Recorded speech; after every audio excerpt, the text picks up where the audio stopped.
बोलिए श्री प्राणनाथ प्यारे की। सुनियो बानी सुहागिनी, होती जो अखत अगम। सो बीतक कहूँ तुमको, उड़ जासी सब भरम।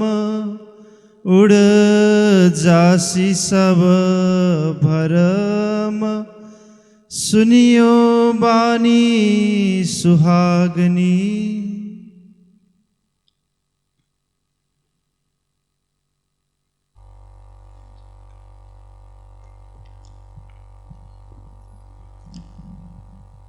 अक्षरातीत धामधनी के मुखारविंद से निकली हुई यह कलशवाणी,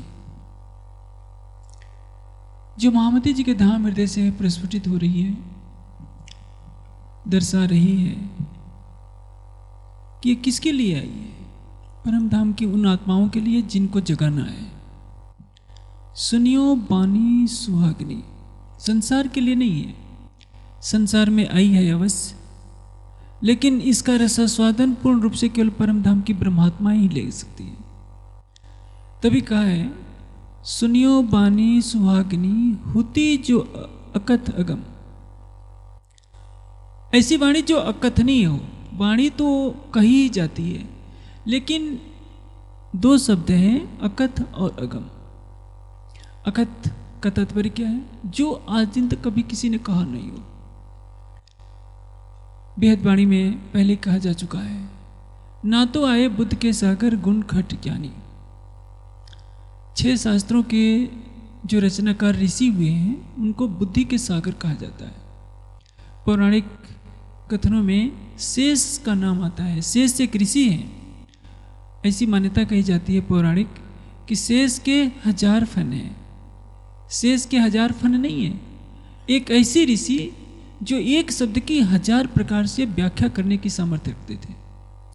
एक बार ऋषि दयानंद जी ने गायत्री मंत्र के 20 अर्थ बता दिए थे, और 20 अर्थ को कोई गलत नहीं काट सकता था। ऐसे ही आप वैदिक शब्दकोश निघंट देखेंगे, एक पृथ्वी के 101 परिभाषी शब्द मिलेंगे। कहने का तात्पर्य क्या है? पृथ्वी का जो गुण है उसको 101 प्रकार से व्याख्या में लाना और एक नए शब्द की रचना करना। इतने महान बुद्धि वाले इस संसार में हो गए, लेकिन उनकी बुद्धि केवल सुपन बुद्ध बैकुंठ लो या निरंजन या निराकार। सपने की बुद्धि से बैकुंठ या निराकार तक कहीं जान लिया जा सकता था। बेहद को शब्द न पहुंची तो क्यों पहुंचे दरबार। लुगा न पहुंचा रास लो इन पार के भी पार। एक अक्षर भी कोई रहस्य का वर्णन नहीं कर सका। वाणी कह रही है, शब्दातीत निधिल्याए शब्द में मेट्यो सबन को अंधकार। जो शब्द से परे हो उसको शब्द में कैसे लाया जा सकता है? लेकिन अनहोनी को राज्य ने होनी में कर दिया कि शब्दातीत परम धाम की ब्रह्मवाणी को इस तारतम वाणी के द्वारा हमारे लिए उड़ेल दिया है। और इसलिए कहा, होती जो अकथ अगम। न शेष ने कहा, न महेश ने कहा, न किसी ऋषि मुनि ने परम धाम की ब्रह्मवाणी का कथन नहीं किया था। जो परब्रह्म का जोश जब्राइल है, उसकी सहायता से योगेश्वर श्री कृष्ण ने अवश्य बेहद का वर्णन किया। संकेत में कह दिया कि न तत्भाष्य सूर्यो न शशांको न पावका, यद गत्वा न निवर्तन्ते तद धाम परमम। जहाँ सूर्य का प्रकाश नहीं, चंद्रमा का नहीं, विद्युत और अग्नि का प्रकाश नहीं, वो मेरा परम धाम है। लेकिन यह परम धाम ब्रह्म सृष्टियों का परम धाम नहीं, अक्षर की सृष्टि का परम धाम है, जिसको बेहद मंडल कहते हैं। परम धाम के बारे में तो कोई जानता ही नहीं।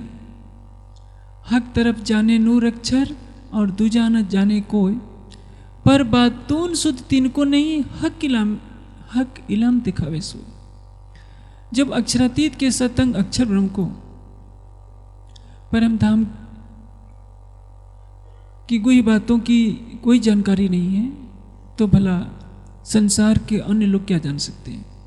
नारायण को जो पता नहीं, तो उनके अंश से उत्पन्न होने वाले ऋषि महर्षि जन कैसे जान सकते हैं? इसलिए ये जो वाणी आपको कही जा रही है ये संसार के लिए अकथ थी और अगम, यानी संसार को इसको प्राप्त करने का अधिकार ही नहीं था। जैसे आप एक सांसारिक दृष्टांत से समझ लीजिए, जो मैथ का प्रोफेसर होगा वो साहित्य के बारे में ज़्यादा जानकारी नहीं रखेगा, वो अपने विषय का विशेषज्ञ होगा। जो आध्यात्मिक तत्व को जानता होगा वो कोई मैकेनिक बड़ा नहीं हो सकता, क्योंकि उसको तो संसार से लेना देना ही नहीं है। भौतिक जगत आंखें खोलने पर संबंधित होता है और आध्यात्मिक जगत आंखों को बंद करने के बाद जब हमारे हृदय से संसार मिट जाता है तब वास्तविक अध्यात्म शुरू होता है। इसलिए जो मोह सागर से पैदा हुए संसार के प्राणी थे, इनके लिए ये ब्रह्मवाणी अगम रही। इस ब्रह्मवाणी को कोई कह नहीं सका था। हाँ, एक ही अंतर है कि इस ब्रह्मवाणी को हमने मंदिरों की चार दीवारी में रखा, इसकी गहराइयों में हमने डूबने का प्रयास नहीं किया। इसलिए न हम इसकी महत्ता को समझ पाए, न संसार को इसकी महत्ता का प्रतिपादन कर सके, जिसका परिणाम यह हुआ कि आज संसार में चारों ओर कुरान का डंका बज रहा है, बाइबल का डंका बज रहा है। हमारी ब्रह्मवाणी को विदेश तो क्या, हम अपने देश में तो क्या, जहाँ परमधाम की ब्रह्मवाणी उतरी, खिलवत परिक्रमा सागर श्रृंगार का अलौकिक ज्ञान उतरा, उस प्रांत तो क्या, जिले में भी सभी लोग तारतम्य के बारे में नहीं जानते। कुरान के बारे में सारी दुनिया जानती है, बाइबल के बारे में सारी दुनिया जानती है। तुलसीदास की रामायण घर घर पहुंच गई। हम ब्रह्मवाणी को, जिसके लिए अक्षरातीत कह रहे हैं, होती जो अकथ अगम, जिसको अगम कह करके सबने मान लिया था। वेदांत का कथन है, अद्वैत शब्द जो बोलिए तो सिर पड़े उतर। अद्वैत की व्याख्या कौन करेगा? जिसको शरीर और संसार न दिखाई दे वही तो अद्वैत के बारे में कुछ जान सकता है। शरीर और संसार के प्रति दृष्टि जिसकी है वो अद्वैत की व्याख्या के योग्य नहीं हो सकता।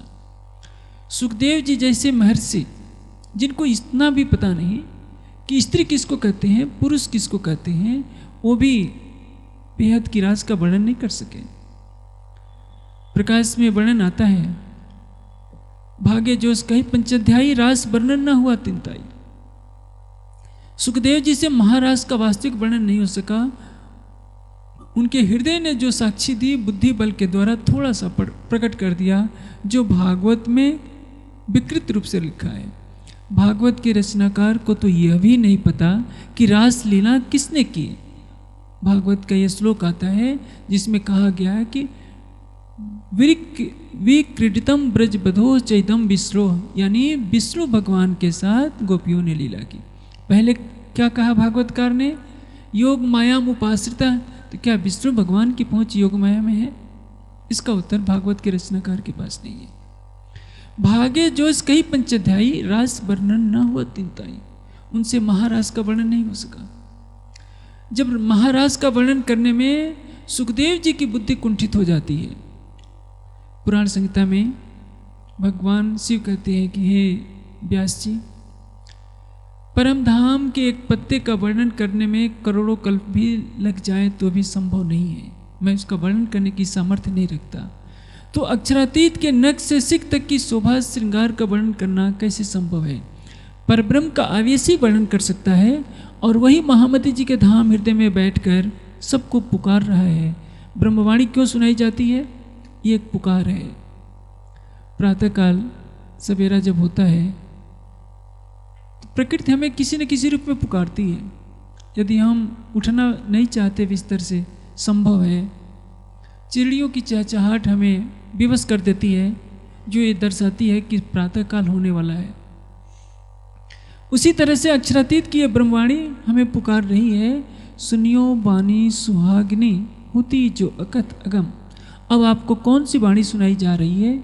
जो आज दिन तक सृष्टि के लिए अगम थी, यानी सारी सृष्टि इसको प्राप्त करने में असमर्थ थी। सृष्टिकर्ता नारायण को पता नहीं, अक्षर ब्रह्म को जिस परम धाम के रस का पता नहीं, वो ब्रह्मवाणी आपको कही जा रही है। सो भी तक कहूँ तुमको, मेरे साथ क्या घटना घटित हुई है। ये शब्द महामती जी के हैं जो दर्शा रहे हैं कि सो बीतक कहूँ तुमको, मैं मेरे साथ जो घटित हुआ है उसका मैं वर्णन आपको बता रहा हूँ। महामती शब्द दोनों तरफ प्रयोग होता है। जब आत्मपरक कथन होगा उसमें स्त्रीलिंग में प्रयोग किया जाएगा। जैसे अब मिल रही महामती पीयूषो अंगो अंग, इसमें महामती शब्द स्त्रीलिंग है। साहेब के हुक्म में ये बानी गावत है महामत, इस यहाँ महामत शब्द पुल्लिंग में आएगा।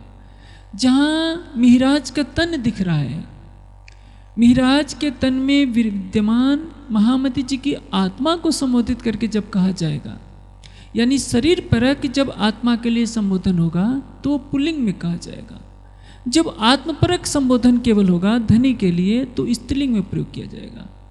महामती जी की आत्मा परम धाम की आत्माओं को धनी की प्रेरणा से जागृत करने के लिए संबोधन कर रही हैं और ये करवा रहे हैं स्वयं श्री राज जी।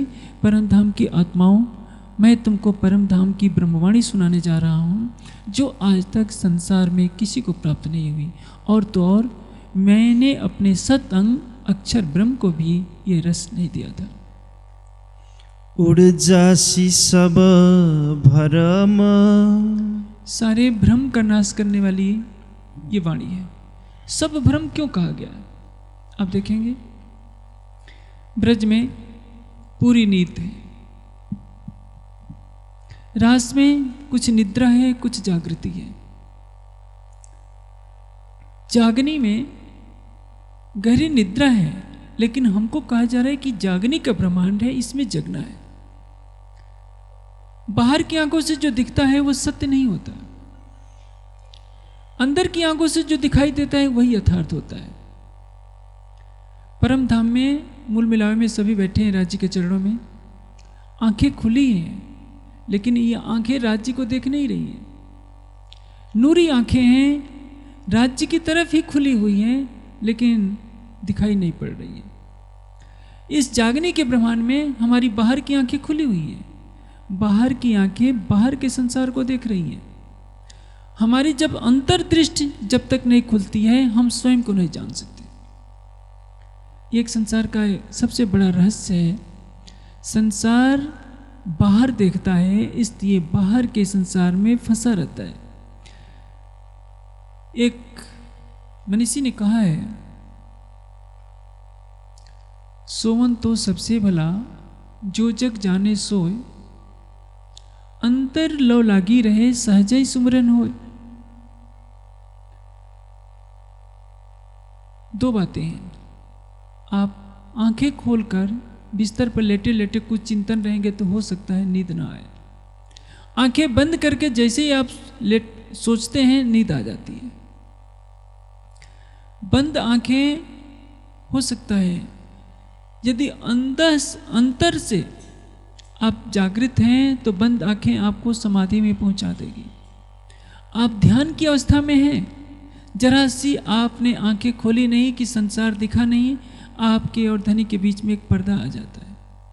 लेकिन आप गरिष्ठ पदार्थ खाकर आंखों को बंद करके जरा से लेटते हैं तो आंखें बंद करते ही आपको गहरी निद्रा में डुबो देती है। परम धाम में हम आंखें खोलकर भी राज्य को देख नहीं पा रहे हैं।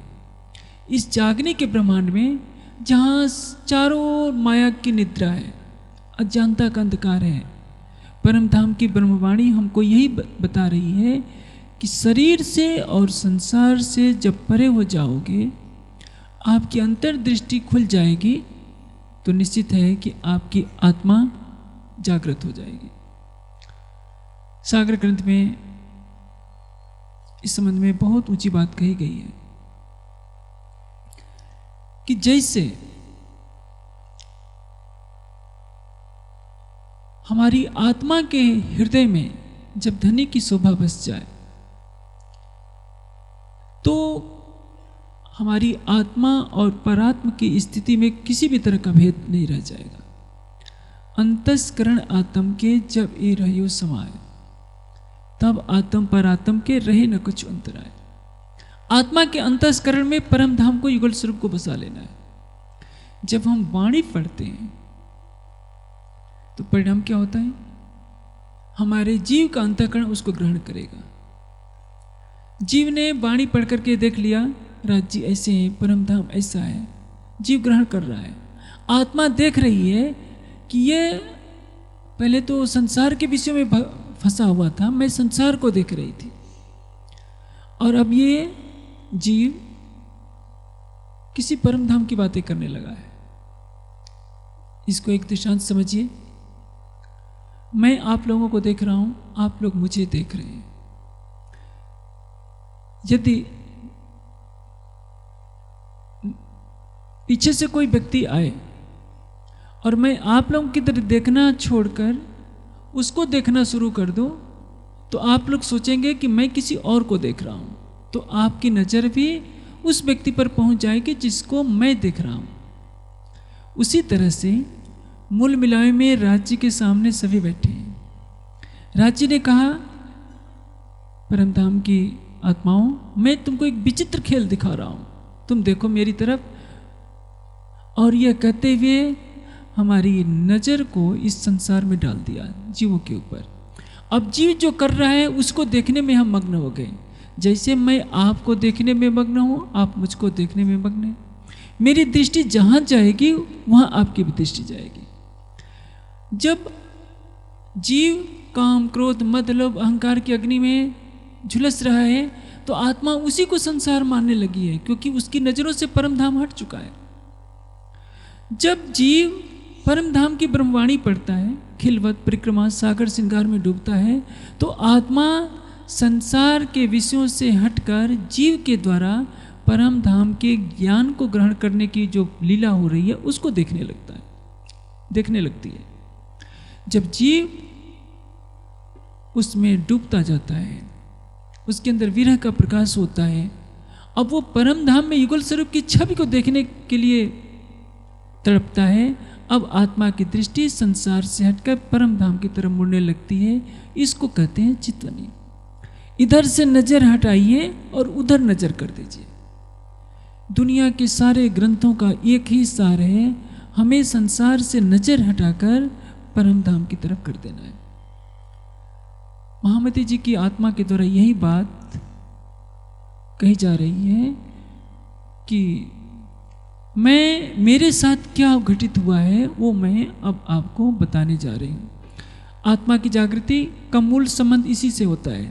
परम धाम में राज्य के सामने बैठे रहकर भी हम राज्य को देख नहीं रहे हैं, क्योंकि हमारी अंतर्दृष्टि आत्मा या सुरता के रूप में जीवों पर पढ़कर जीवों की लीला को देख रही है।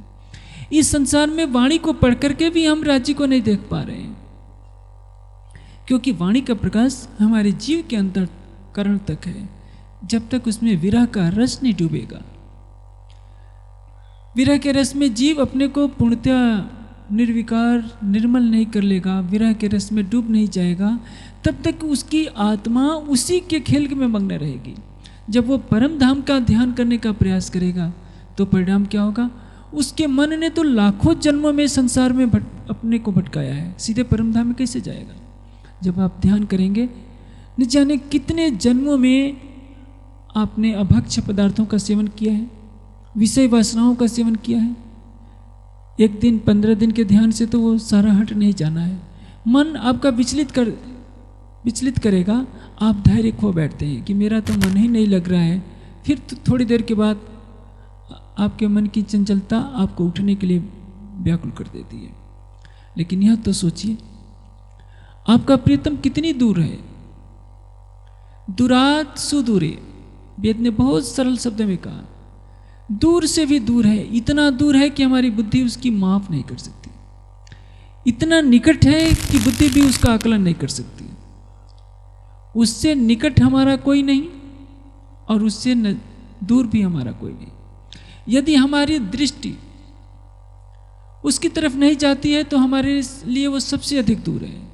यदि हमने सबको किनारा कर केवल उसके प्रति दृष्टि कर दी तो वाणी कहती है, तू आपे न्यारी होते पीवने ही तुझसे दूर, पर्दा तू ही करत है अंतर न अड़े नूर। पर्दा तो हमने खींचा है, धनी ने पर्दा नहीं खींचा है। वाणी का प्रकाश आने के पश्चात भी हमारे और धनी के बीच में एक ऐसा पर्दा बन गया है। हम वाणी पढ़ते हैं, सागर श्रृंगार में डूबते हैं, चितवनी भी करते हैं। प्रश्न खड़ा होता है कि राज्य हमको दिखाई क्यों नहीं दे रहे? इसलिए क्योंकि जब हम आंखें खोलते हैं तो हमारे सामने संसार दिखता है, आंखें बंद करते हैं तो हमारी अंतःकरण में जो संसार बसा हुआ है लाखों जन्मों से, वो संसार उभरने लगता है। लाखों जन्मों में काम, क्रोध, मद, लोभ, अहंकार के जो संस्कार हैं, संस्कार किसको कहते हैं? आप संस्कार शब्द सुनते होंगे तो सोचते होंगे कि ये संस्कार क्या भला है। किसी भी कर्म का बीज ही संस्कार कहलाता है। जैसे आपने अपने जीवन में 6 महीने शराब पी, तो जो शराब पीने का बीज है, आपके चित्त में कर्म का बीज संग्रहित है, उसको कहते हैं संस्कार, यानी किया हुआ आपके अंतःकरण और इंद्रियों के द्वारा। लाखों जन्मों में आपने अच्छे बुरे सारे कर्म किए हैं। जब आंखें बंद करके आप अपने अंतःकरण को, परब्रह्म जीव के अंतःकरण को, आत्मा के अंतःकरण की बात नहीं है, जब आप अपने जीव के अंतःकरण को परब्रह्म की तरफ मोड़ने का प्रयास करते हैं तो चित्त में बसे हुए जन्म जन्मांतरों के संस्कार उभरने लगते हैं। परिणाम होता है कि आपका मन भागना शुरू कर देता है। इसीलिए जो बिल्कुल पास है, वाणी में सेहरक शब्द का प्रयोग बहुत बार हुआ है, जिसका शुद्ध अर्थ होता है सहारक। हक नजीक सेहरक से आड़ो पटना द्वार, प्राण की नली से भी निकट है। लेकिन जितने सुंदर साथ हैं, पूछा जाए आपको राज्य दिखाई देते हैं, क्या कहेंगे? हाँ, कोई कोई तो कह देंगे, किसी ने सपने में भी देख लिया, कहेगा कि हाँ राज्य ऐसे हैं, हमने देखा है। कहीं दूर नहीं है, हमारी आत्मा के धाम हृदय में भी है, सबसे निकट है। हमारा प्राणेश्वर है, हमारा प्राण वल्लभ है, हमारा प्राणेश है, हमारा प्राण प्रीतम है। अपने सर्वस्व को हम नहीं देख पा रहे हैं, बाहर खोजते फिरते हैं। अमुक स्थान पर चलें तो दर्शन हो जाएगा, अमुक स्थान पर चलें तो दर्शन हो जाएगा। कोई ये नहीं सोचता कि जो उस स्थान पर है उसको भी दर्शन नहीं दे रहे हैं। सबसे बड़ी बात, देवचंद जी के अंदर बैठे हैं, सबको दर्शन दे रहे हैं और देवचंद जी को नहीं दर्शन दे रहे हैं। इससे बड़ी विचित्र लीला क्या होगी? देवचंद जी सबसे सिफारिश करवाते हैं कि देखो, आज मैं चर्चा करूंगा, जब राज जी दर्शन दें तो ये पाती उनको दे देना कि सतगुरु महाराज से आप जागनी क्यों नहीं पहले करवा लेते। सुंदर साह समझ रहे हैं कि राज जी कौन है? सतगुरु धनिष देवचंद जी। देवचंद जी सोचते हैं कि अब राज जी तो मुझे 3 बार पहले देख चुके हैं, दर्शन दे चुके हैं, अब चौथी बार मुझे दिखाई देने वाले नहीं है। अचरा पकड़ पी दिखलावसी। जब सतगुरु धनिष देवचंद जी की धर्मपत्नी के देह त्याग का समय हो गया, राज जी ने प्रत्यक्ष दर्शन दिया। उन्होंने राज जी का पालो पकड़कर कहा कि धामधनी, जैसे मुझे दर्शन दिए हैं वैसे सबको इन्हीं आंखों से दर्शन दीजिए। प्रेम की लीला चल रही थी, सबको इन्हीं आंखों से दिखाई पड़ा। वो तो आड़िका लीला है, लेकिन हर सुंदर साथ को यह अधिकार है कि अपनी आत्मा के धाम हृदय में विराजमान उस अक्षरातीत का दर्शन करें। लेकिन इसके लिए कर्मकांड की दीवारों को हमें तोड़ना पड़ेगा, और हमारे पास साहस भी नहीं है कि हम उन दीवारों को तोड़ सकें। हमारे पास इतना उत्साह भी नहीं है कि हम उसको देख सकें। हमारे पास 100 बहाने खड़े हो जाएंगे, काम का बोझ है, कमर का दर्द है, अभी कुछ भविष्य के लिए करना है। बहाने गढ़ने में हमारे जैसा बुद्धिमान तो संसार में कोई नहीं होगा। सारी सृष्टि का जो करता है वो हमें देखना चाहता है। कोट ब्रह्मांड जाके पलथे पैदा, सोचा है हमारा दर्शन। और वो ब्रह्मात्माएं अक्षरातीत को नहीं देखना चाहती। यदि चाहते भी हैं तो बहाने गढ़ लेती हैं। क्यों? इस जीव ने कभी उसको देखा नहीं। हाँ, जब वाणी में गोता लगाता है, चर्चा सुनता है, तो शुभ कर्मों के प्रभाव से उसके नेत्रों से आंसू बहते हैं कि मैं अक्षरातीत को क्यों नहीं देख सकता। यहीं से शुरुआत होती है। और यदि उसके हृदय में ज्ञान का उजाला हो गया तो निश्चित है कि यह प्रकाश उसके हृदय को झकझोरेगा। यही कारण है कि इस कलश ग्रंथ में विरह के प्रकरण है, इश्क का प्रकरण है, योग माया का प्रकरण है, ब्रज लीला का प्रकरण है, और आत्मा की जागृति कैसी होगी ये बात बताई गई है। जैसे कोई भी व्यक्ति है, आप जितने सुंदर साथ हैं, अपने सिर पर टोपा बांधे हैं, कोई पाग बांधा है। राजा महाराजा लोग मुकुट बांधा करते थे। कोई कहे कि मुकुट के ऊपर भी कुछ है तो उत्तर मिलेगा नहीं। इसका नाम कलश क्यों रखा गया? रासनो प्रकाश थयो ते प्रकाशनो प्रकाश।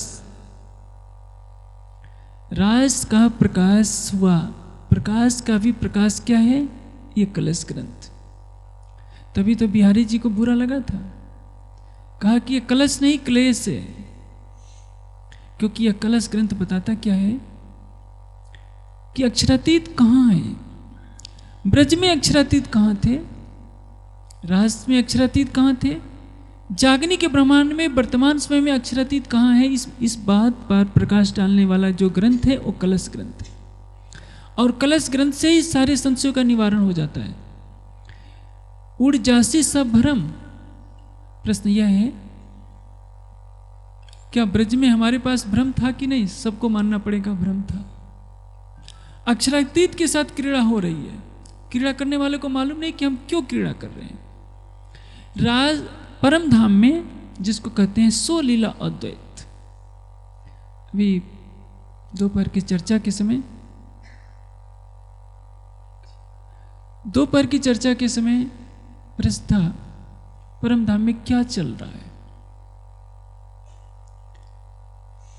देखिए, परिक्रमा ग्रंथ में जो कुछ भी वर्णित किया गया है हमारी मानवीय बुद्धि को ग्राह्य बनाने के लिए किया गया है। यथार्थ में वैसा नहीं है। जैसे श्री राज उतारे बस्तर, पहनी पिछौरी कमर पर। आप यह मत समझिए कि राज जी वहां भोजन करते हैं तो कपड़े उतार देते हैं, वहां जूठन होती ही नहीं।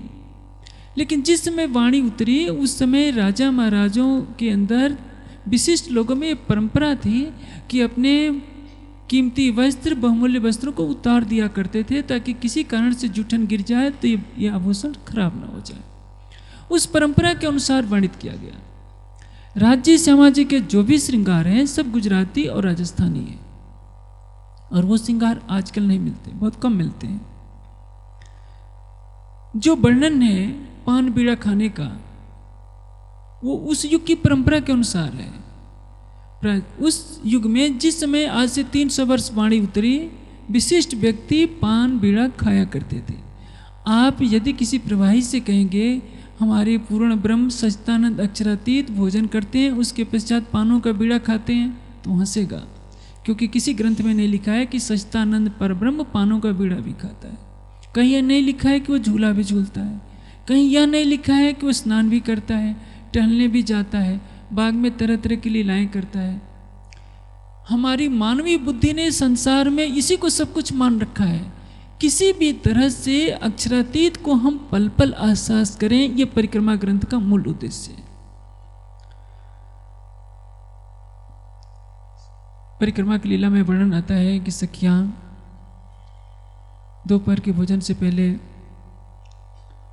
वनों में जाती हैं तो बंदर जो है, ये जो भी वर्णन आता है, साग पात लाती हैं, बंदर जो है ला ला करके सब दे देते हैं। लेकिन बंदर रंगमहल में पहुंचे ये वर्णन नहीं है।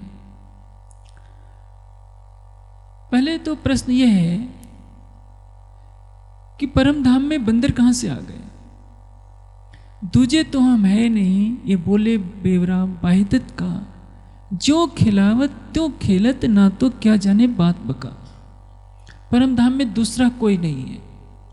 सो लीला अद्वैत का अर्थ क्या होता है? जहां अक्षरातीत के सिवा कोई दूसरा न हो, चाहे बंदर हो, चाहे पशु पक्षी हो, चाहे सखियां हो, चाहे श्यामा जी हो, सभी एक ही अंग हैं और सबके रूप में केवल राज्य की लीला। अभी आगे की जो चौपाई आती है इससे स्पष्ट हो जाएगा रास कहते किसको है। इस माया की दुनिया में बंदरों के राजमहल में प्रवेश पर रोक लगा सकते हैं, परम धाम में नहीं। एक एक मोमिन के अलेखे सेवक कह दिया जाएगा, खूब खुशहालियों के रूप में सखियों की सेविकाओं का वर्णन हो जाएगा। तब तो क्या हो गया, एक चक्रवर्ती सम्राट की जैसे रानियां होती हैं उसकी सेविकाएं होती हैं, वैसे परम धाम में सेवक हैं और सेविकाएं हैं। तो स्वलीला अद्वैत वहदत तो नहीं हुआ। स्वलीला अद्वैत के ब्रह्मांड में न सेवक होगा, न खूब कुछ सालियाँ सेविकाएं होंगी, न पशु पक्षी होंगे, न बंदर होंगे, द्वैत खड़ा हो जाएगा। लेकिन यह है लीला रूप में प्रेम की प्रगाढ़ता, प्रेम की अनंतता को दर्शाने के लिए ऐसा वर्णित किया गया है कि जिसको सिंहासन पर बैठाकर सखियां रिझाती हैं, वही अक्षरातीत पशु पक्षियों के रूप में सखियों को रिझा रहा है, धरती के रूप में सखियों को रिझा रहा है, शयन कक्षों के रूप में सखियों को श्यामा जी को रिझा रहा है। परम धाम का एक एक कण अपनी अंग रूपा आत्माओं के साथ क्रीड़ा कर रहा है। इसी को तो रास कहते हैं, रास कोई और चीज नहीं है। अभी प्रसंग चल रहा था कि क्या यमुना जी का जल स्थिर है कि बह रहा है। जब शोभा का वर्णन करेंगे तो शोभा हमेशा वर्तमान में वर्णित की जाती है, लीला हमेशा वर्तमान में वर्णित की जाती है। लीला और शोभा को कभी भूतकाल में वर्णित नहीं किया जा सकता, विशेषकर ब्रह्मलीला को। इसलिए रास की रामतें आज से बहुत पहले हो चुकी हैं। व्रत के पश्चात रास की लीला होती है। जब रास की लीला का वर्णन करेंगे तो हमेशा वर्तमान काल में की साक्षात हो रही है। और तो और छोड़िए, आज से 16 लाख वर्ष पहले रामायण की घटना हो चुकी है। जब रामचरितमानस में या वाल्मीकि रामायण में वाल्मीकि या तुलसीदास जी राम के या सीता के सौंदर्य का वर्णन करेंगे तो उसको भी वर्तमान काल में कहा जाएगा कि सीता का मुख इतना सुंदर है, राम का मुख इतना सुंदर है। ये नहीं कहा जाएगा कि सीता का मुख इतना सुंदर था। परम धाम में सोई साहित, सोई पल, सोई घड़ी, और इसमें ब्रज रास और जागनी तीनों ब्रह्मांड हमने देख लिया है। काल माया के ब्रह्मांड में जल को रोका जा सकता है, मन को रोका जा सकता है। परम धाम में स्वलीला अद्वैत में किसी तरह की विकृति नहीं की जा सकती। काल माया के ब्रह्मांड में आज हम मस्तिष्क की तीक्ष्णता से कोई चीज याद कर लेते हैं तो कल को उम्र बढ़ने पर उसको भूलने की भी स्थिति आ सकती है। परम धाम में अज्ञानता नहीं। परम धाम में जो है वो नित्य है, अनादि है, और उसमें अनंत काल तक किसी भी तरह का विकार होने की कल्पना नहीं की जा सकती। जो पशु पक्षी हैं वो पशु पक्षी नहीं है। जो यमुना जी का जल है, यमुना जी का जल दुनिया का जल नहीं है। अक्षरातीत ही सखियों को रिझाने के लिए यमुना जी के जल के रूप में प्रवाहित हो रहे हैं। अक्षरातीत ही पशु पक्षियों के रूप में सखियों को रिझा रहे हैं। इससे जब खिलवत में सखियां कहती हैं कि राज जी हम आपके आशिक हैं, तो राज जी मुस्कुराते हुए कहते हैं कि सखियों तुम्हारा इश्क बड़ा है, श्यामा जी का इश्क बड़ा है, मैं मानता हूं, लेकिन मेरा इश्क तुम सबसे बड़ा है, क्योंकि आशिक मैं हूं, मैं तुमको रिझाता हूं। कहने का तात्पर्य, तुमने मेरे और अपने बीच में पर्दा कहां से खड़ा कर लिया कि तुम अलग हो, तुम मुझको रिझाती हो। मैं ही तो तुम्हारे रूप में हूं। केवल इतनी सी बात को समझाने के लिए ब्रज का ब्रह्मांड बनाना पड़ा, रास का ब्रह्मांड बनाना पड़ा, और जागने के ब्रह्मांड में 400 साल बीतने के बाद भी ये बात अभी तक समझ में नहीं आ रही है कि राज्य सभी रूपों में लीला कर रहे हैं।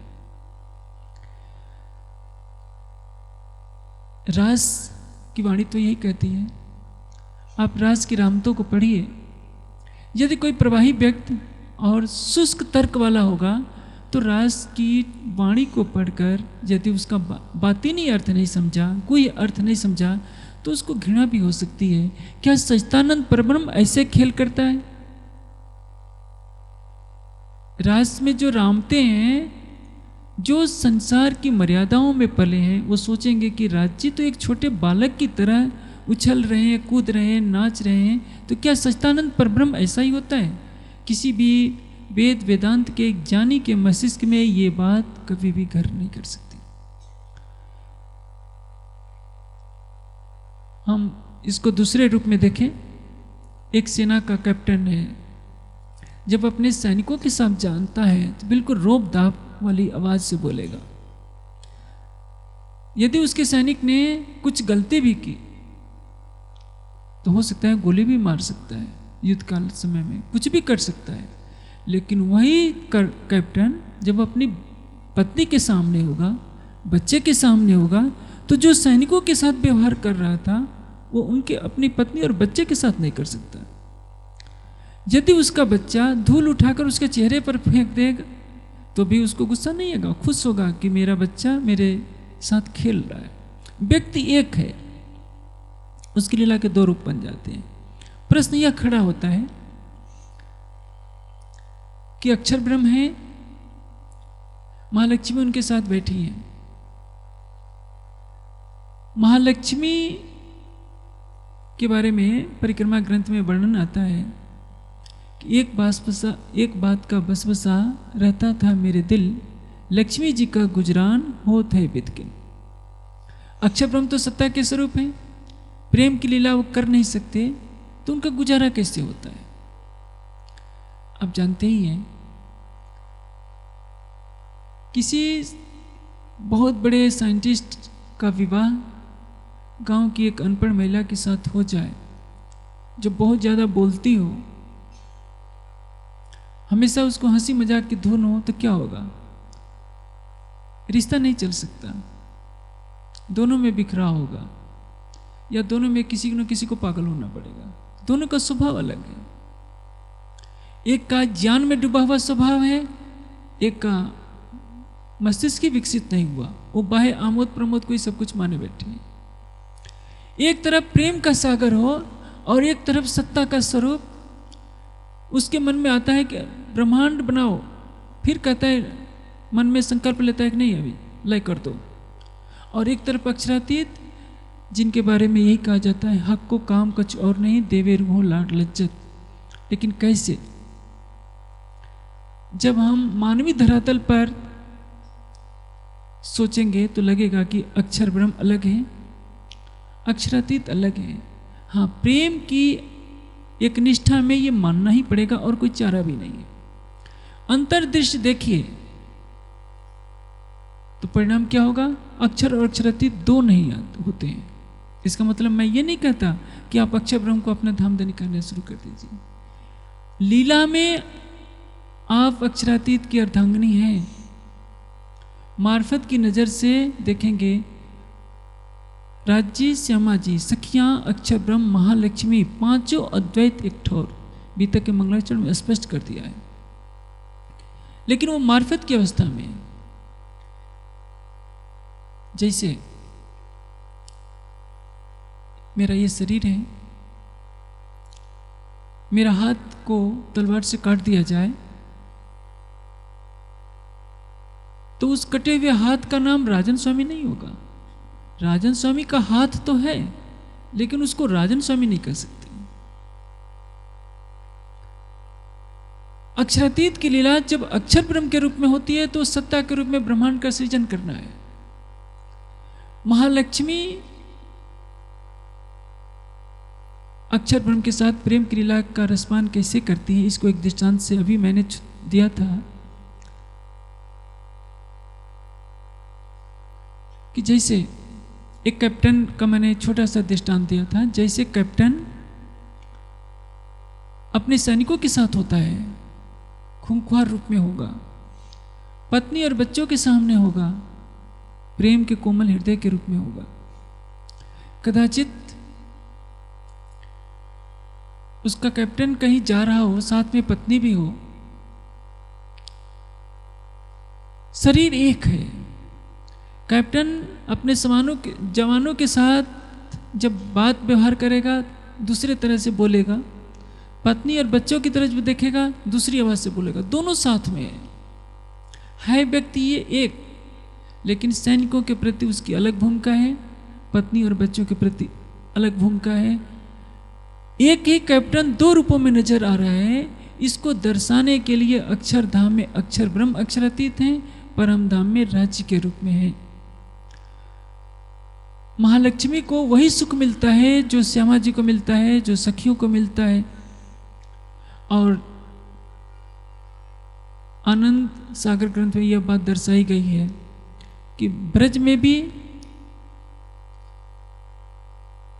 महालक्ष्मी की सुरता आई थी, रास में भी थी, और इस जागने के ब्रह्मांड में भी उनकी सुरता आई है। जो गणना की बात की जाती है वो अलग प्रसंग है। मानवीय बुद्धि से गणना को, परम धाम की किसी भी वस्तु को गणना में नहीं लिया जा सकता। परिक्रमा में जो कुछ बताया गया है वो हमारी केवल समझ में आने के लिए है, यथार्थ में नहीं है। परम धाम की लीला में जो कुछ चल रहा है, जब शोभा वर्णित की जाएगी तो कहा जाएगा यमुना जी का प्रवाह बह रहा है, 10 धाराओं में यमुना जी बह रही हैं, दूध से उजला, मिश्री से मीठा जल है। इसके किए बिना, ऐसा कहे बिना हमारी सुरता उसमें लगेगी ही नहीं, क्योंकि जल की जितनी सुंदरता का वर्णन हो सकता है उसको दर्शाना ही पड़ेगा।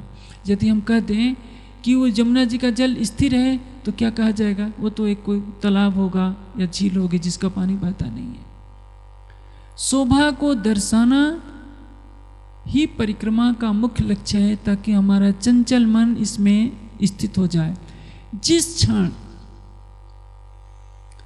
हम स्वलीला अद्वैत में पहुंचेंगे, यमुना जी के एक एक कण से, वहाँ की धरती के एक एक कण से, एक एक बूंद में युगल स्वरूप नजर आएंगे, एक एक पशु पक्षी में युगल स्वरूप नजर आएंगे, हमें अपने रूम रूम में युगल स्वरूप नजर आएंगे।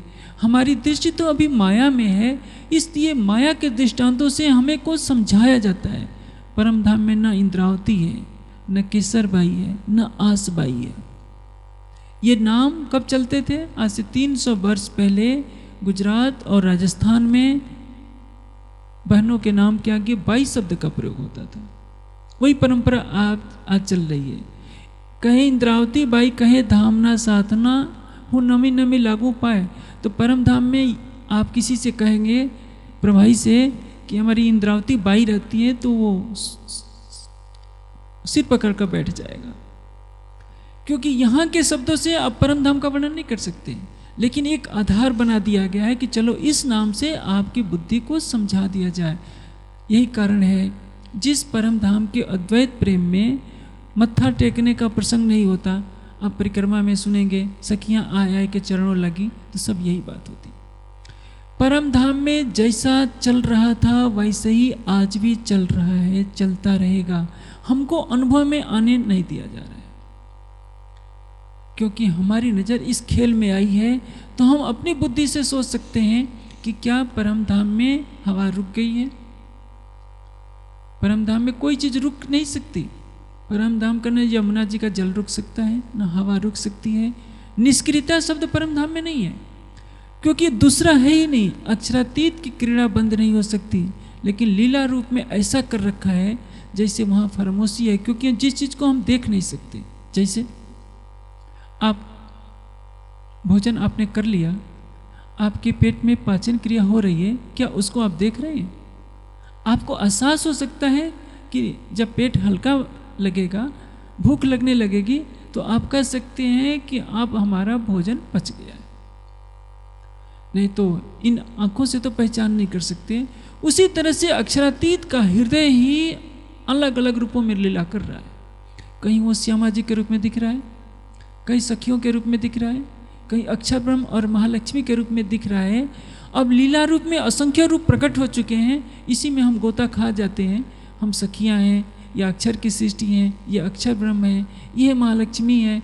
और इसमें वो भुला करके अपने दिल के भेद को छिपाए रखता है। अपने दिल का भेद बताने के लिए ही उसने ये खेल को बनाया और ब्रह्मवाणी दी है। इसीलिए कहते हैं कि उड़ जासी सब भ्रम।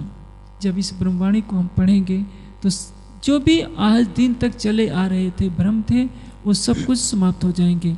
इसलिए मानवीय बुद्धि से हम सोचकर कुछ भी कह सकते हैं कि जब हमारी फरामोशी है तो परम धाम में भी लीला बंद हो गई होगी।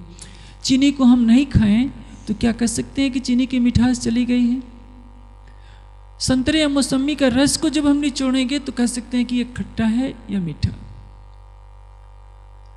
प्रेम और आनंद क्या है? अभी दूसरी चौपाई से रास का प्रसंग शुरू होता है। रास कहते किसको है? जब हम रास को समझ जाएंगे तो स्वलीला अद्वैत के भी रस को समझ जाएंगे। रास कया कछ सुन के।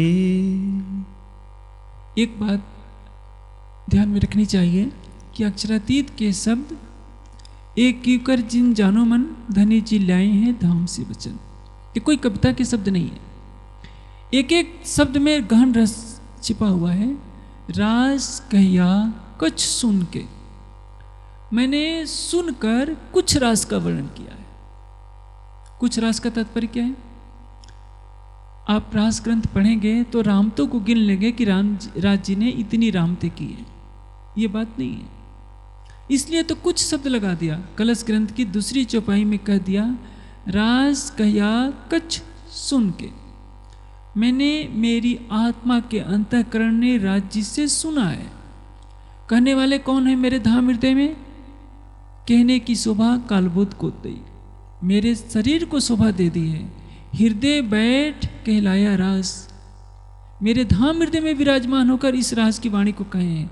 और मेरी आत्मा के हृदय ने सुना है, मेरी आत्मा के हृदय ने जीव के हृदय को दे दिया, और जीव के हृदय ने वाणी के द्वारा प्रकट कर दिया, जिसको शब्दों के रूप में कागज पर अंकित कर दिया गया है। बस इतनी सी बात है।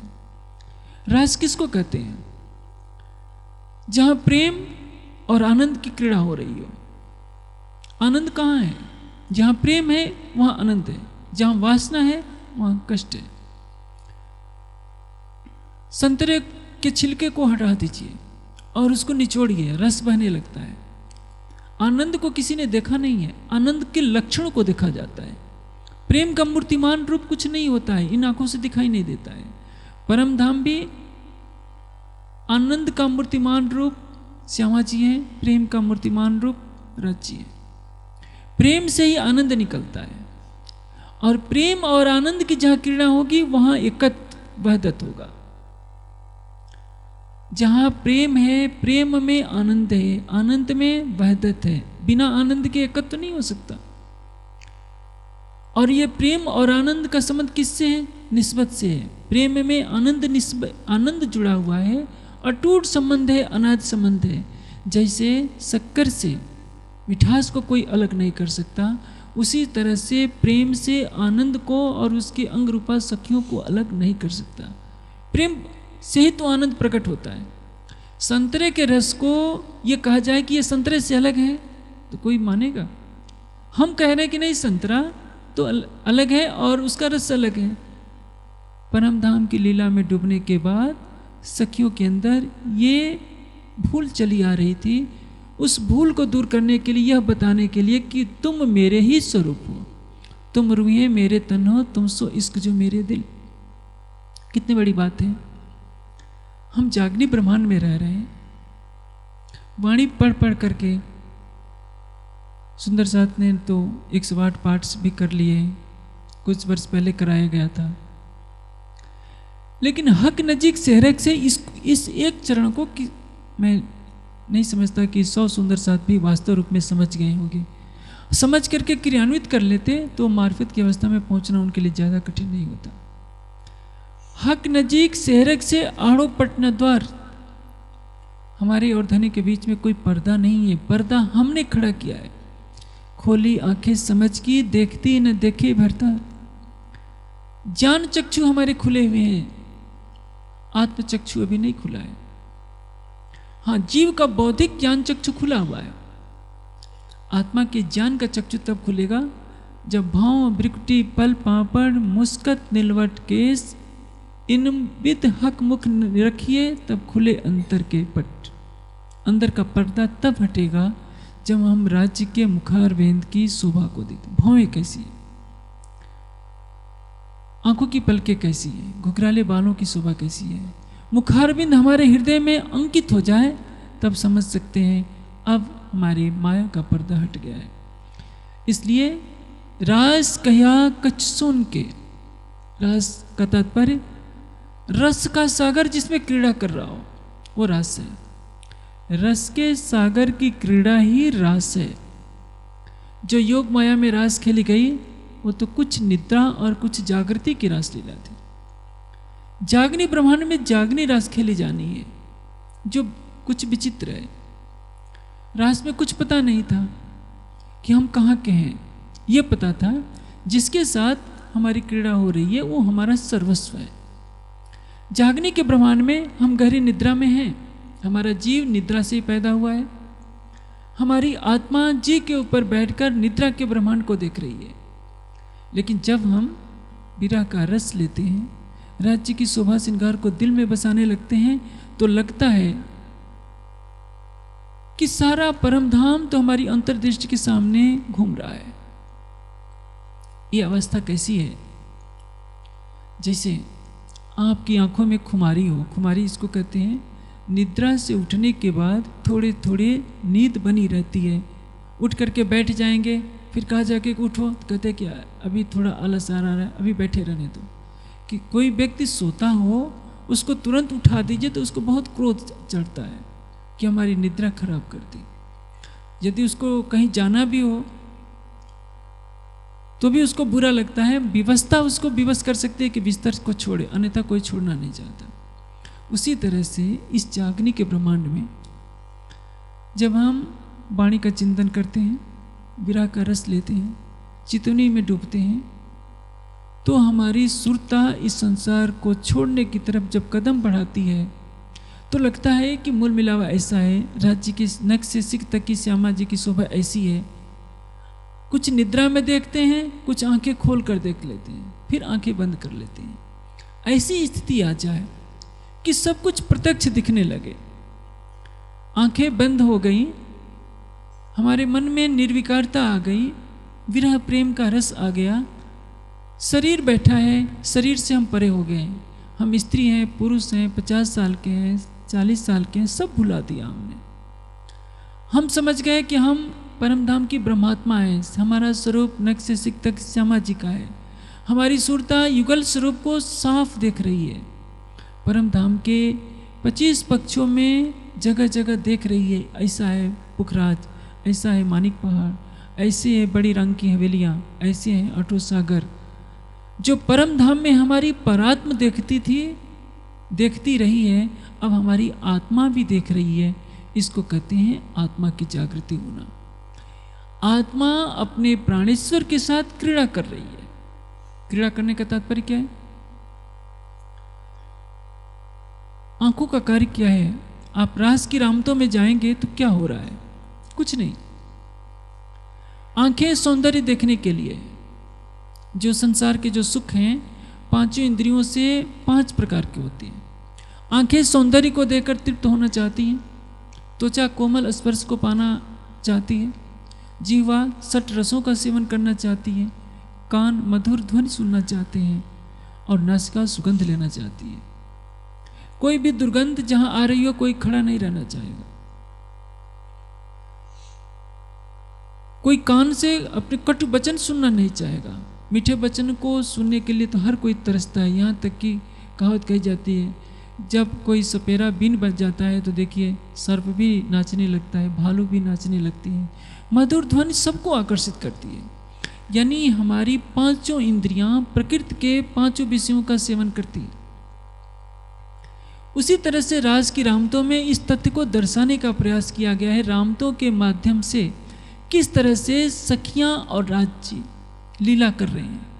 जैसी माया की दुनिया है, उस माया की दुनिया में प्रेम की अद्वैत लीला को रामतों के रूप में दर्शाने का प्रयास किया गया है।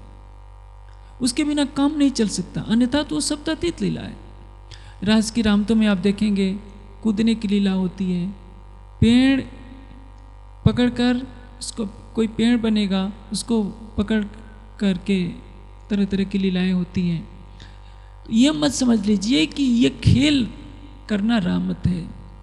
ऐसे वृंदावन में कितनी मंडलियां हैं जो रास की रामतें करती हैं। हम गरबा खेल कर सोचते हैं कि हमने रास की रामत कर ली। ये रास नहीं है। स्वलीला अद्वैत के प्रेम को दर्शाने के लिए उसकी एक झलक योग माया में दिखाई गई थी, और उस लीला की एक झलक इस संसार को देने के लिए भागवत में दर्शाई गई। भागवत में वर्णन नहीं हुआ। रास कहिया कछ सुन के अब तो मूल अंकुर। मैंने अक्षरातीत के द्वारा इस रास के ज्ञान को प्राप्त किया है। मेरे धाम हृदय में विराजमान होकर स्वयं अक्षरातीत ने जो रास का वर्णन किया है वो राज तो अनंत है, उस अनंत राज को थोड़े शब्दों में व्यक्त किया है। और अब तो मूल अंकुर, मेरे अंदर परम धाम का मूल अंकुर जागृत हो गया है। अंकुर किसको कहते हैं? संबंध को। जैसे इसको किस दृष्टांत से समझेंगे? चमेली का इत्र है, फर्श पर फेंक दीजिए, किसी कपड़े पर फेंक दीजिए, चमेली के फूल नहीं दिख रहे हैं, लेकिन सुगंध को देखकर यह कहा जा सकता है कि क्या इसमें किसी ने चमेली का इत्र छिड़क दिया है। चमेली के न दिखते हुए भी चमेली से उसका संबंध जोड़ा जा रहा है। हमारे ये मिट्टी के पुतले परम धाम में नहीं जाएंगे, न परम धाम में मिट्टी का तन है। लेकिन जब किसी तन से परम धाम की ब्रह्मात्मा जैसा आचरण किया जाता है तो अनुमान से क्या कहा जाता है? लगता है इस तन में परम धाम का अंकुर है। ब्रह्म सृष्टि जो इस जागनी ब्रह्मांड में आई है वो ब्रज में भी थी, लेकिन तारतम वाणी के प्रकाश में इंद्रावती जी को पता चला कि मैं परम धाम की आत्मा इंद्रावती हूँ। आसबाई को पता चला, लालदास जी को, कि मैं परम धाम की आसबाई हूँ। मुकुंद दास जी को पता चला कि मैं नौरंग बाई हूँ। लेकिन ये सभी परमात्माएं ब्रज में थीं, कुछ भी पता नहीं। मैं कौन हूँ ये पता नहीं। यो उपजे हम ब्रज बधुजन, सब क्या समझ रही हैं कि हम ब्रज की गोपियाँ हैं।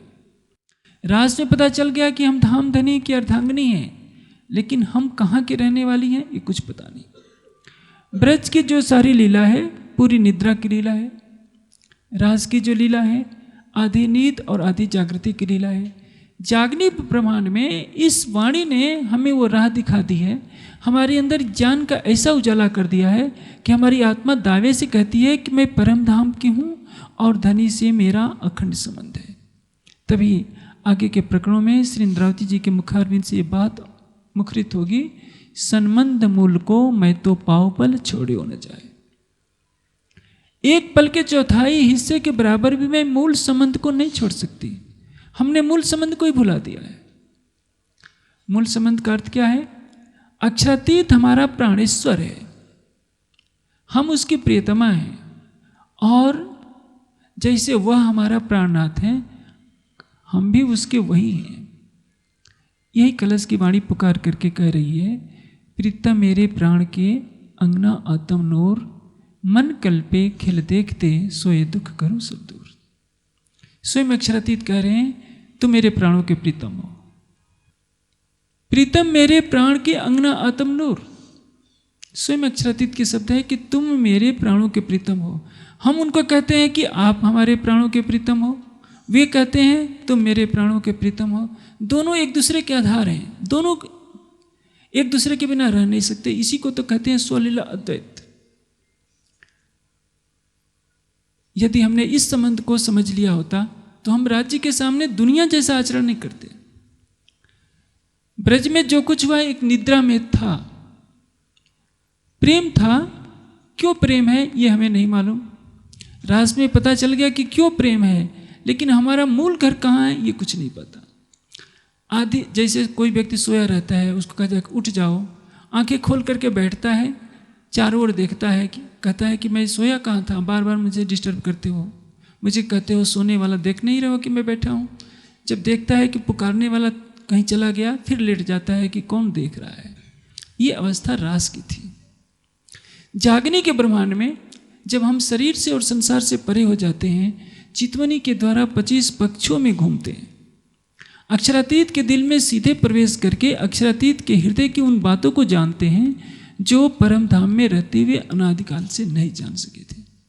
ये अंतर केवल इतना ही है कि रास में हमारे नूरी तन थे, इस जागने के ब्रह्मांड में हमारा मिट्टी का तन है जो काला कलूटा है, गरीबी में पल रहा है, हो सकता है झोपड़ी में हम रहते हों। परम योग माया के ब्रह्मांड में अपार ऐश्वर्य का भोग करते थे, लेकिन यह याद रखिए परम धाम में जिन संबंधों को हमने नहीं जाना था उन संबंधों की पहचान कराने वाली ये ब्रह्मवाणी है। इसलिए कहा अब तो मूल अंकुर। अब तो का तात्पर्य क्या है? जो रास में नहीं जाना था कि हमारा परम धाम से क्या संबंध है, ब्रज में तो प्रश्न ही नहीं था, इस जागने के ब्रह्मांड में वह मूल संबंध जाहिर हो गया है। इसलिए इस कलश वाणी का महत्व है। रात्रि की चर्चा में मैंने कहा था, जैसे किसी व्यक्ति के सिर पर मुकुट रख दिया जाता है मुकुट के ऊपर कुछ नहीं रखा जा सकता। उसी तरह से प्राणनाथ जी की पहचान कराने वाली ये ब्रह्मवाणी है। यह ब्रह्मवाणी उन सारे रहस्यों से पर्दा उठा सकती है जो आज तक संसार में छिपे हुए थे। सारे भागवत को पढ़ जाइए, सारे वेद को पढ़ जाइए, क्या सार निकलेगा। सारे कुरान को पढ़ जाइए, बाइबल को पढ़ जाइए, जो सार तत्व है ये कलश की वाणी दर्शा देती है। इसीलिए इस कलश को क्या कहा गया है? तौरेत। जंबूर और तौरेत का बातीनी रूप है प्रकाश और कलश। आगे के चरण में वही बात कही जा रही है। कलश होत सबन को, कलश होत सबन को, नूर पर नूर सिर नूर। कलश किसको कहते हैं?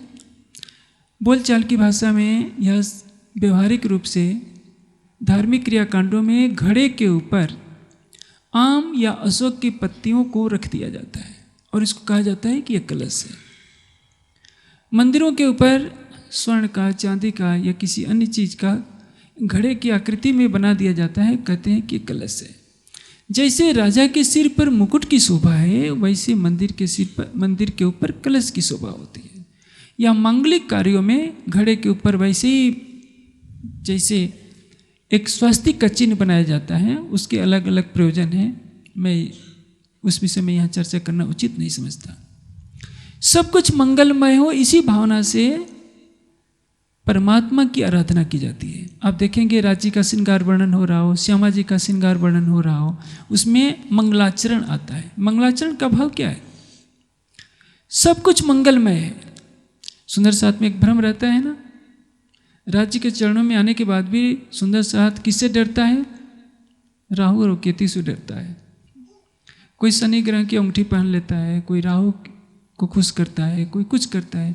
चोरी छिपे सब सुंदर साथ डरते हैं कि आखिर माया की दुनिया में आए हैं तो सबको खुश कर लें। यही तो हमसे सबसे बड़ी भूल हो रही है।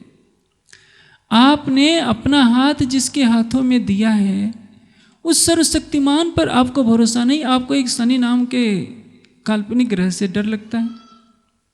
बताइए, आपके घर भी शादी विवाह होते हैं तो जो पौराणिक पंडित होते हैं वो राहु और केतु को खुश करते हैं, शनि को खुश करते हैं कि ये क्रूर ग्रह हैं, कुछ अनिष्ट न कर दें।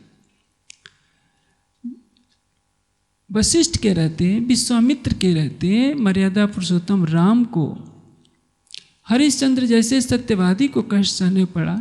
योगेश्वर श्री कृष्ण के रहते पांडवों को वनवास में जाना पड़ा। जब वो उनके कर्मफल से वंचित नहीं कर सकते तो आप 1500 रुपये की दक्षिणा देकर जिस कर्मकांडी ब्राह्मण को बुलाते हैं वो आपको दुखों से मुक्त कभी नहीं कर सकेगा। लेकिन आप तो अपने अखंड प्रतिपदा संबंध को भी कलंक लगा लेते हैं कि शादी विवाह हो और कुछ अनर्थ हो जाएगा तो इसमें बहुत अनिष्ट हो जाएगा। सुंदर साथ से एक मैं आग्रह करना चाहूँगा, ज्योतिष के प्रपंच के ऊपर ऐसे वाणी के विषय के बाहर है, लेकिन मैं स्पष्ट कर देना चाहता हूँ। आजकल टीवी में भी बहुत आ रहा है और एक भ्रम फैला दिया गया है कि जो कोई लड़की मांगलिक हो, लड़का मांगलिक हो तो उनका विवाह नहीं होना चाहिए। ये बहुत अनर्थकारी विचार है जिन्हें फलित ज्योतिष देश को लूटने के लिए बनाया गया है। आप सभी विवाह कराते हैं तो ज्योतिष दिखलाते हैं। ये ज्योतिष की जो फलित ज्योतिष की विद्या है यूनान से आई हुई है, भारत की विद्या नहीं है। यूनान से आई हुई इस विद्या को धीरे धीरे बढ़ावा दे दिया गया। आप भी पेपर उठाते हैं तो अपना भविष्य देखने लगते हैं, मेरी राशि तुला राशि है, मेरी राशि मेष राशि, आज क्या होना है। जब महमूद गजनवी ने हमला कर दिया था तो इन ज्योतिषियों ने कहा कि अभी आक्रमण करने का समय ही नहीं है। वो फौज लेकर हमला कर रहा है, इनका पंचांग बोल रहा है कि अभी कई महीने के बाद आपको आक्रमण रोकने का समय होगा। एक पंडित जी थे, उनके घर चोरी हो रही थी। उन्होंने देखा कि चोर चोरी कर रहे हैं, पंचांग निकाला तो 1 हफ्ते के बाद शोर मचाने का मुहूर्त निकला। 1 महीने के बाद उन्होंने शोर मचाना शुरू किया। सब मोहल्ले वाले दौड़ कर आए, कहा कि क्या बात है, कहा कि चोर चोरी कर रहा था, मैं शोर मचा रहा हूँ। कहा कि चोर कहाँ है, कहा कि वो तो 1 हफ्ते पहले ही चोरी हो गया, आज क्यों शोर मचा रहे हैं, क्योंकि मुहूर्त नहीं था। इसलिए आप लोग राज्य के चरणों में आए हैं, आप एक अक्षरातीत के चरणों में सब कुछ समर्पित कर चुके हैं। आपको न पंचांग देखने की जरूरत है, न मांगलिक के अशुभ वचनों से डरने की जरूरत है। मंगल में इक जोड़ेंगे तो मांगलिक होगा। तो जो मांगलिक लड़का होता है, मांगलिक लड़की होती है, वो तो बहुत अच्छी बात है। एक भय बना दिया गया है कि मांगलिक लड़की से शादी होगी, मांगलिक लड़के से शादी होगी तो अनर्थ हो जाएगा। अनर्थ तब होगा यदि आप दहेज देते हैं या दहेज लेते हैं तो आप पाप करते हैं, क्योंकि शास्त्रों के अनुसार ये आसुरी विवाह है। यदि आप अशुभ कर्म करेंगे तो दंड आपको अवश्य भोगना पड़ेगा, कोई नहीं बचाएगा। राज्य भी बुरे कर्म के फल से आपको नहीं बचाने आएंगे। इसलिए अंधविश्वासों से हटिए। आपको यह ध्यान रखना होगा कि हमारा कौन है? एक अक्षरातीत। सन्मंद मूल को मैं तो पावपल छोड़ियो न जाए। और वो अक्षरातीत कैसा है? आपके हृदय मंदिर में बसता है। आप उसको निकालना भी चाहोगे तो भी वो निकल नहीं सकता। कीर्तन में एक प्रकरण आता है, तू निर्लज कछु न देखे सासुड़ी दे मोहिकार। ये प्रेम की अटपटी भाषा है।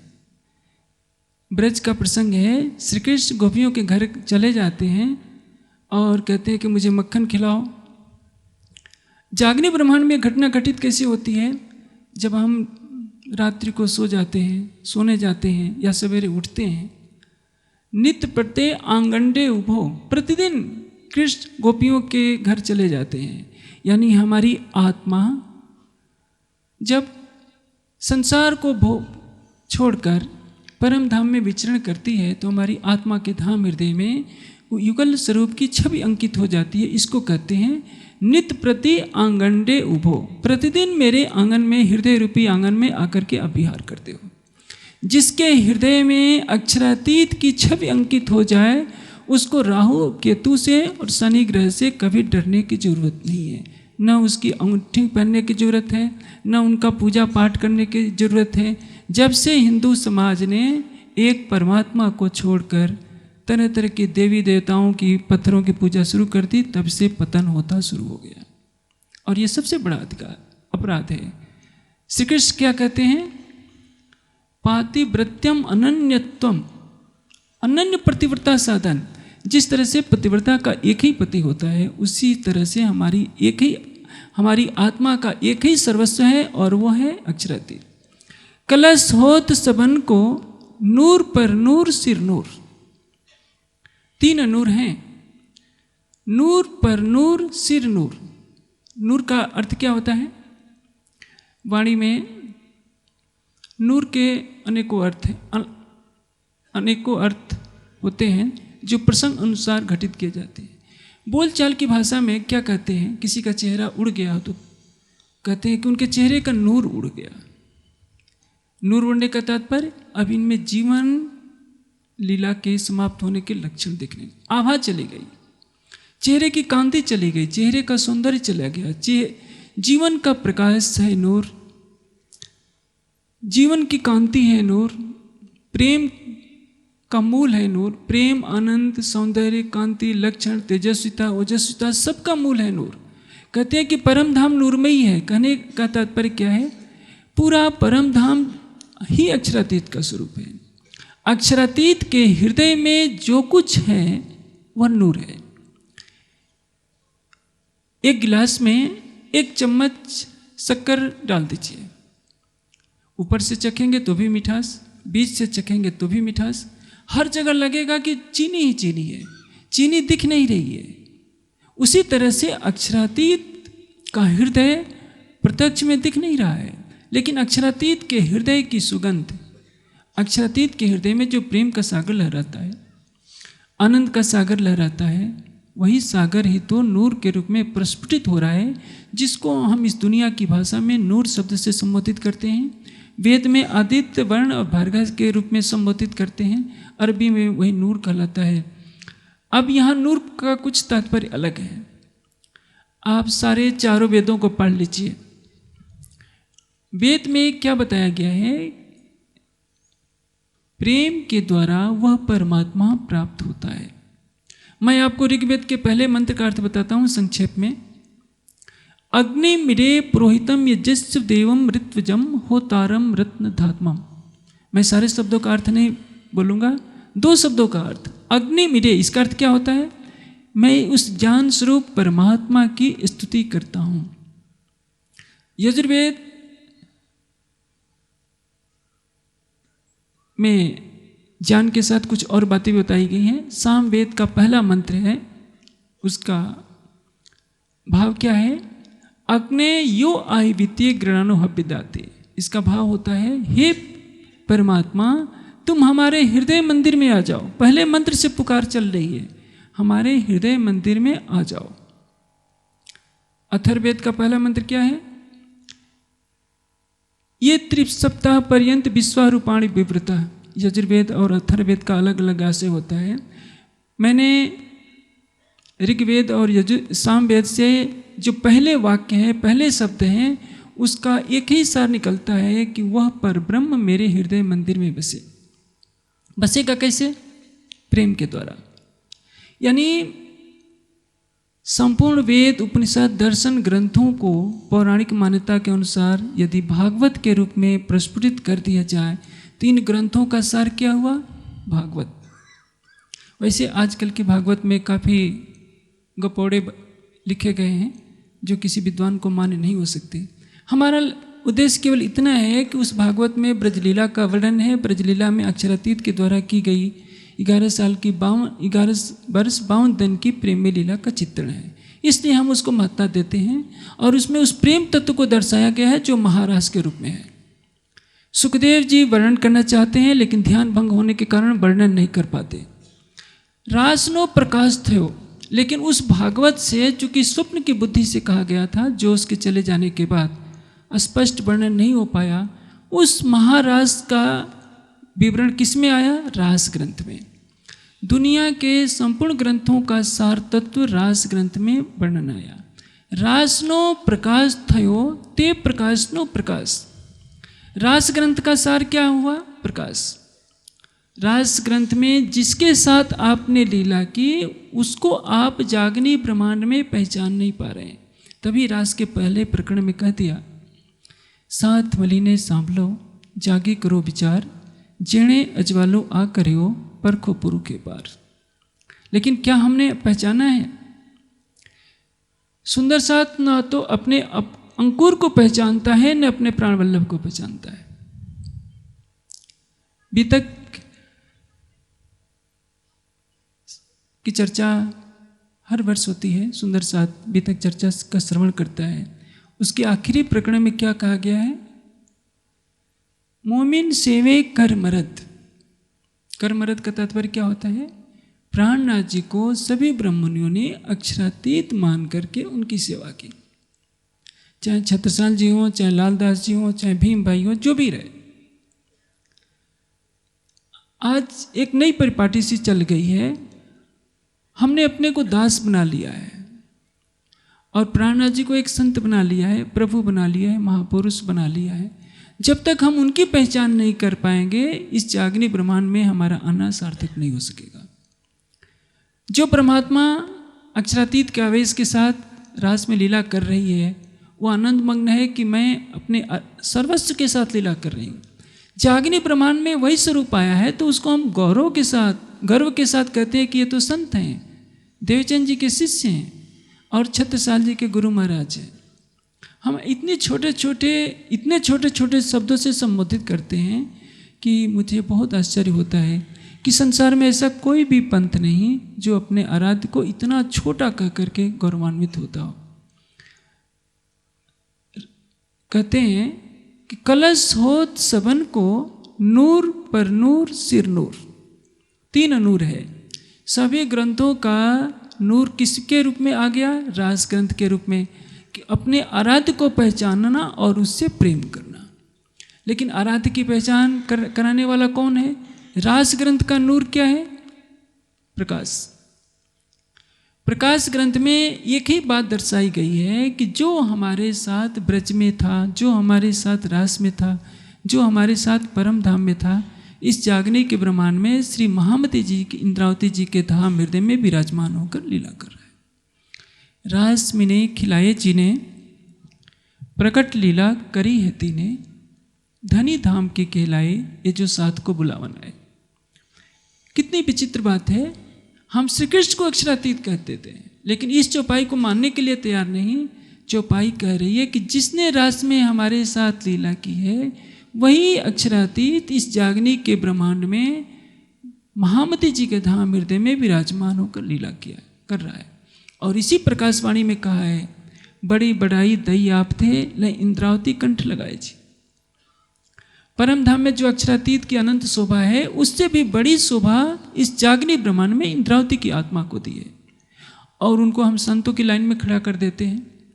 परम धाम में राज्य और श्यामा जी चितघन शक्ति और आनंद शक्ति की लीला होती है। सतंग अक्षर ब्रह्म का उस लीला में सहभागिता होना संभव नहीं है। जोश की शक्ति जबरील सत्स्वरूप में है, जागृत बुद्धि सत्स्वरूप में है, ये दोनों भी मूल मिलाप में प्रवेश नहीं कर सकती। लेकिन महामती जी के धाम हृदय में श्यामा जी भी है, अक्षर ब्रह्म की आत्मा भी है, जबराइल भी है, अस्राफिल भी है। इसको कहा है, बड़ी बड़ाई दई आप थे लई इंद्रावती कंठ लगाए जी। मेरे धाम हृदय में आपने जो अपना सिंहासन बनाया है, अपने से जो परम धाम में आपकी शोभा है, उससे भी बड़ी शोभा दे दी है। ये है सभी ग्रंथों का नूर, यानी ओजस तेज किस में आ गया? रास ग्रंथ में। रास ग्रंथ का तेजस किस में आ गया? प्रकाश ग्रंथ में, कि हम प्राणनाथ जी को पहचाने। मुझे नहीं लगता, रास में तो संकेत किया, आपन है जी नथी उलख्या जुओ विचारी मन, विविध पेरे समझाविया अनेक कहे निधतार्थम। रास में से भी उद्देश्य पूरा नहीं होता है, सुंदर साथ माया के नींद में सो रहा होता है। तभी तो प्रकाश में से पुकार आती है, तुम स्याने मेरे साथ जी, जिन रहो बिखे रस लाग, पाँव पकड़ कहीं इंद्रावती उठ खड़े रहो जाग। ये क्यों कहना पड़ा कि अब तो संभल जाओ। लेकिन 400 साल बीतने को होने वाले हैं, कौन संभला? फिर कलश की वाणी उतरती है और कलश में सीधे कह दिया, बिना लाग लपेट के, इंद्रावती के मैं अंगे संगे इंद्रावती मेरा अंग, जो अंग सौंपे इंद्रावती ताय प्रेमी रमाणु रंग, सुख देऊँ सुख लेऊँ सुखे जगाऊँ साथ, इंद्रावती को उपमा मैं दई अपने हाथ। मैंने इंद्रावती को अपनी सारी शोभा दी है। इसलिए इस कलश वाणी को क्या कहा जाता है? कलश होत सबन को नूर पर नूर सिर नूर। यदि हमने कलश को समझ लिया तो प्राणनाथ को अक्षरातीत मानने में हमें झिझक नहीं होगी। छत्रसाल जी ने क्या कहा था?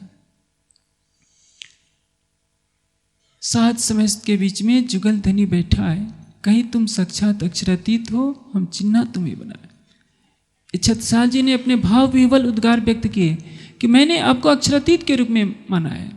श्री ठकुरानी जी संगले पधारे मेरे घर, धनी बिना तुम्हें और देखे सो नहीं मिसल मात पर। आपको अक्षरातीत के सिवा किसी अन्य रूप में देखता है तो मैं उसको ब्रह्मसृष्टि नहीं मानता हूँ। और आप देखते हैं हमारे समाज का निर्देशन किनके हाथों में है, जो गौरव के साथ कहते हैं कि प्राणनाथ जी एक महान संत हुए हैं, एक महान कवि हुए हैं। उन्होंने अरब में जाकर अरबी भाषा सीख ली और कुरान का बातिनी अर्थ घोषित कर दिया, सभी भाषाओं का समन्वय कर दिया, सभी भाषाओं का, सभी मत पंथों का एकीकरण कर दिया। ऐसी ऐसी उपाधियाँ देते हैं जैसे कोई एक उच्च स्तर का विद्वान कर रहा हो। क्या कहते हैं? पढ़िया नहीं फारसी ना कछ हरफ अरब, सुन्या न कान कुरान को और खोलत मैंने सब। पानी तो पुकार करके कहती है, अरबों सो ऐसा कहिया कागदे परवान, आवसी रब अलम का तब खोल सी कुरान। वाणी पुकार करके उनको प्राणनाथ को अक्षरातीत के रूप में प्रस्तुत कर रही है और हम शोर मचाकर कहते हैं कि नहीं प्राणनाथ जी संत हैं। हमें इस तरह का कोई अधिकार नहीं था, लेकिन हमारी इस अनाधिकार चेष्टा ने हमें बहुत कुछ भ्रमित किया। इसलिए कलश की इस दूसरी चौपाई में साफ कह दिया कि कलश होत सबन को नूर पर नूर सिर नूर। यह ग्रंथ रास और प्रकाश ग्रंथ के ऊपर कलश के रूप में, इसलिए तो इसका नाम कलश रखा। आप देखते हैं मंदिर के ऊपर जो कलश चढ़ाया जाता है उसमें कई घड़े रखे जाते हैं। सबसे ऊपर का घड़ा ये है कलश। रास प्रकाश रास की वाणी उतरी, प्रकाश गुजराती की उतरी और सत्यति की वाणी हफ्से में उतर गई। उसके पश्चात कलश गुजराती की 2 चौपाइयाँ उतरी थी और बाद में कलश गुजराती सूरत में संपूर्ण हुई। कलश हिंदुस्तानी की आप चर्चा सुन रहे हैं। अनूप शहर में उसका हिंदी भाषा में, हिंदुस्तानी भाषा में रूपांतरण अवतरित हुआ। ये नहीं कहिए कि महामती जी ने उसको हिंदी भाषा में अनुवाद किया। महामती जी ने कोई एक अक्षर नहीं बोला है। मेरी बुद्धे लुगा ननिक से, मैंने इस ब्रह्मवाणी का एक अक्षर भी नहीं कहा है। कहने वाला कौन है? स्वयं अक्षरातीत। नहीं तो ये तो संत महराज की वाणी हो जाएगी। वाणी में जहाँ भी महराज कहे हैं तो महराज एक माध्यम है, उनके नाम का प्रयोग हो रहा है। कहने की शोभा कालबोध को दई, धनी अंतर्गत बैठे सही। मेरे अंदर स्वयं अक्षरातीत विराजमान होकर इस ब्रह्मवाणी को कह रहे हैं। यही बात कलश की वाणी हमें दर्शाती है। मेरा समय पूरा होता है और आपको विदित है कि मैं समय की मर्यादा का उल्लंघन कभी नहीं कर सकता। रात को पुनः आपको कलश की चर्चा सुनने को मिलेगी। पूरे कार्यक्रम में चूँकि कलश की टीका इस समय आप प्रकाशित हुई है, मैं चाहूँगा कलश की ही चर्चा हो। आप जिस प्रकरण विशेष की चर्चा सुनना चाहते हो तो आप संकेत भेज देंगे, उसी प्रकरण की चर्चा की जाएगी। और मैं चाहूँगा कि जिन सुंदर साथ के पास कलश की टीका नहीं पहुँची है, अधिक से अधिक संख्या में उसको पढ़ें, समझें और अक्षरातीत की आवाज़ को पहचाने कि कलश की वाणी के द्वारा राज जी हमसे क्या कहना चाह रहे हैं। यदि वाणी को हमने अक्षरातीत की वाणी समझा, अपनी आत्मा का तार उनके हृदय से जोड़ने का प्रयास किया, पल पल एहसास होगा हमारे और उनके बीच में कोई दूरी नहीं थी। इस दूरी को हमने बनाया और माया की चाहत ने इस दूरी को और चौड़ा कर दिया, जिसके कारण हम भटकते फिरते हैं, अपने स्वरूप का बोध नहीं कर पाते कि मैं परमधाम की आत्मा हूँ, मैं अक्षरातीत के प्राणेश्वरी हूँ, मेरे बिना अक्षरातीत भी लीला नहीं कर सकते। जब तक आप कर्तव्य नहीं समझेंगे तब तक अधिकार भी नहीं समझेंगे। आप केवल मंदिर में जाकर केवल मत्था टेकते हैं, केवल अक्षरातीत को एक देवी देवता की तरह पूज्य मान लेते हैं, यह बहुत बड़ी भूल है। आप अक्षरातीत को अपना सर्वस्व मानिए, वह आपके अंग संग है, आपकी आत्मा के धाम हृदय में रहता है। अक्षरातीत से डरने की जरूरत नहीं है, अक्षरातीत से प्रेम करने की आवश्यकता है। भय समाप्त कीजिए। डरिए किससे? पाप करने से डरिए, लेकिन जो अपना होता है उससे डरा ही नहीं जाता है, वो तो अपने जीवन का सर्वस्व होता है। आप अपना हृदय उसको दे दीजिए। एक सूफी फकीर, एक महिला सूफी फकीर का कथन है, परमात्मा को पाने के लिए क्या करना पड़ेगा? कुछ नहीं, हथेली पर दिल और आंखों में आंसू, 2 चीज़ें ला दीजिए, मिल जाएगा। हथेली पर दिल का तात्पर्य आप अपना दिल उसको दे दीजिए और अपने हृदय में उसके लिए विरह के 2 आंसू रख लीजिए, वो अपने आप आपके पीछे पीछे चलना शुरू कर देगा। इसी प्रकरण में आगे की चौपाई आती है, मासू के मोहे मिलके करी सो दिल ते कुछ, कहे तू दे पड़ उत्तर जो मैं पूछत हूँ तुझ। कलश हिंदुस्तानी के एक एक शब्द हृदय को बेधने वाले हैं। चर्चा होगी, आपको अति आनंद होगा और मैं आशा करता हूँ कि जब आप कलश की टीका को लेकर एकांत में बैठकर पढ़ेंगे तो लगेगा कि मुझे कोई पुकार रहा है। विरह गतिरे जाने सोई, इश्क बड़ा रे सभन में, और भी जो विरह और इसके प्रकरण हैं इसके आने वाले समय में चर्चा होगी। अब समय पूरा होता है। रास कया कछ सुन के अब तो मूल अंकुर, कलश होत सबन को नूर पर नूर सिर नूर, नूर पर नूर सिर नूर। अधिक जानकारी के लिए देखें www.spjin.org।